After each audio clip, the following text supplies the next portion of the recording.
새벽빛 묵상 요한복음 13장 31절에서 38절. 가룟 유다가 나간 뒤에 예수님은 제자들에게 돌아가시기 전에 마지막 말씀을 하십니다.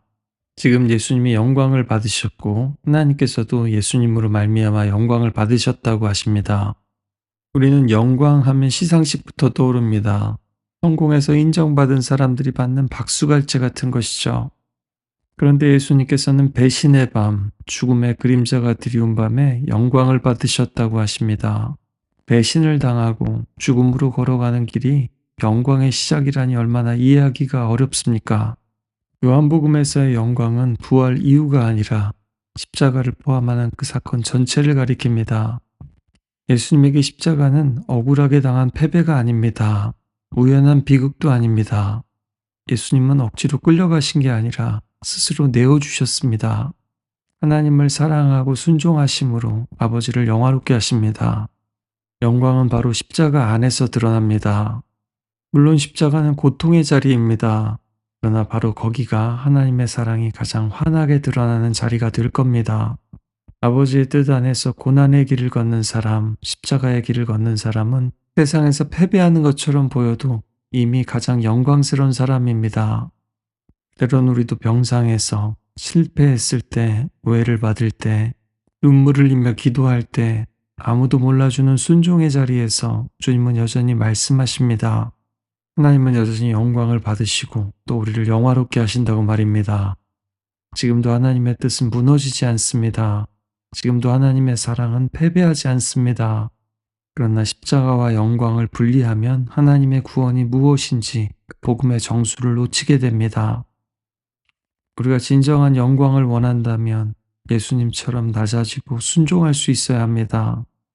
은혜가 충만하고 세상이 아름다워 보일 때가 아니라 유다가 나간 밤처럼 배신과 상실과 실패와 오해와 무너짐 속에 있을 때도 말입니다. 바로 지금 예수님을 팔고 죽이려는 사람들 앞에서 하나님의 영광의 빛이 비치고 있었다라는 것을 기억해야 합니다. 예수님은 제자들을 얘들아 하고 부르십니다. 작은 자들아로 번역되기도 했지만 이 표현은 어린 자녀를 말합니다. 친밀함의 표현이면서 떠나실 예수님이 남겨질 제자들에게 십자가와 부활 이후의 공동체를 규정하는 예수님의 부르심이기도 합니다. 왜냐하면 십자가 사건과 같은 일을 겪고 나면 사람들은 서로를 비난하거나 서로를 탓하기 마련이니까요. 예수님은 떠나실 것을 아십니다. 제자들은 또 흔들리고 흩어질 거라는 것도 아시죠. 그럼에도 먼저 다정하게 부르십니다. 예수님의 진리는 따뜻한 진리입니다. 그리고 말씀하십니다. 내가 너희를 사랑한 것 같이 너희도 서로 사랑하라. 구약에서도 이미 이웃을 사랑하라는 명령은 있었습니다.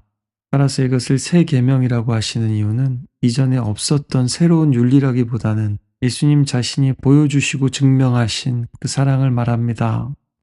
예수님이 보여주신 제자들을 사랑하시되 끝까지 사랑하신 그 사랑, 발을 씻겨주신 사랑, 배신을 아시고도 식탁을 차려주신 그 사랑, 상처받고 배신당할 것을 아시고도 품으시는 그 사랑, 자신의 생명까지도 내어주신 그 사랑이 바로 우리 제자들의 사랑의 기준이 됩니다. 이 사랑은 막연한 감정이 아닙니다. 예수님의 사랑과 행위를 담는 것입니다.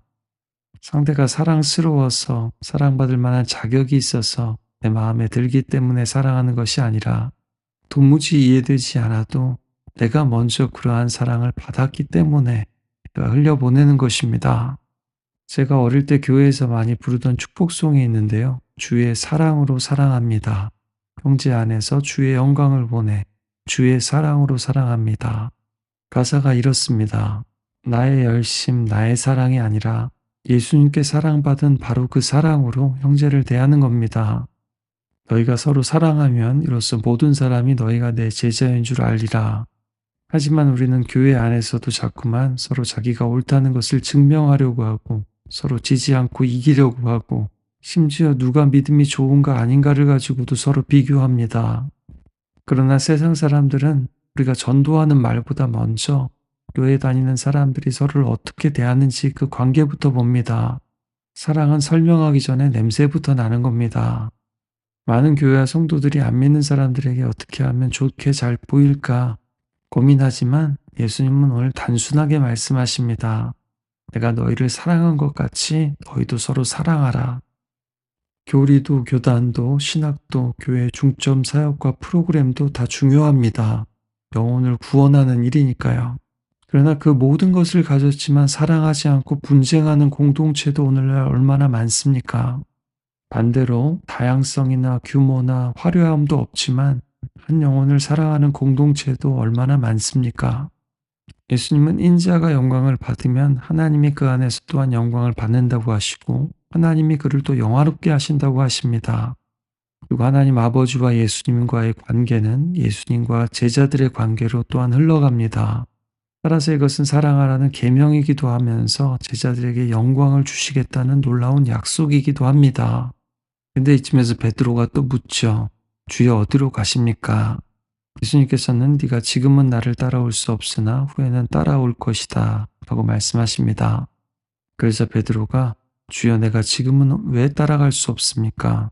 주님을 위해서 나는 목숨도 버리겠습니다 라고 말합니다. 예수님은 사랑을 말씀하시는데 베드로는 장소를 묻습니다. 예수님은 공동체의 길을 말씀하시는데 베드로는 자기 결심을 말하고 싶어 합니다. 예수님은 지금은 따라올 수 없다고 하시는데 베드로는 목숨까지 버리겠다라고 얘기하죠. 베드로의 말은 진정성 있는 말 같습니다. 그는 용감하고 뜨겁고 진심이고 충심이었을 겁니다. 그러나 베드로는 아직 자기 자신도 잘 모릅니다.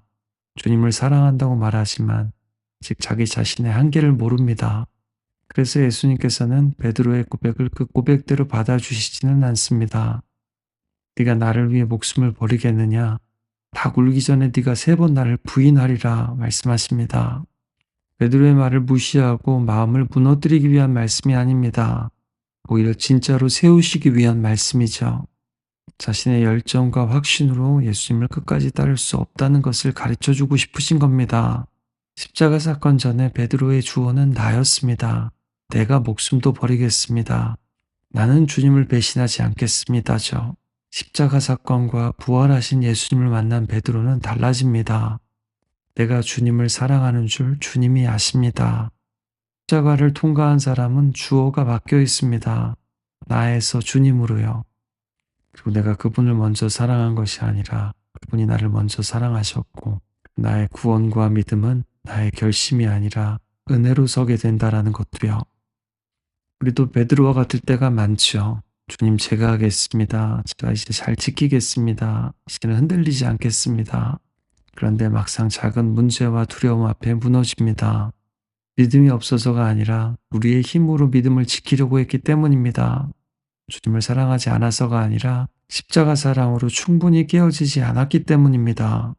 주님은 아십니다. 우리의 진심이 얼마나 자주 무너지는지, 우리의 결심이 얼마나 쉽게 흔들리는지, 사랑한다고 말하고서 돌아서기가 얼마나 쉬운지 말입니다.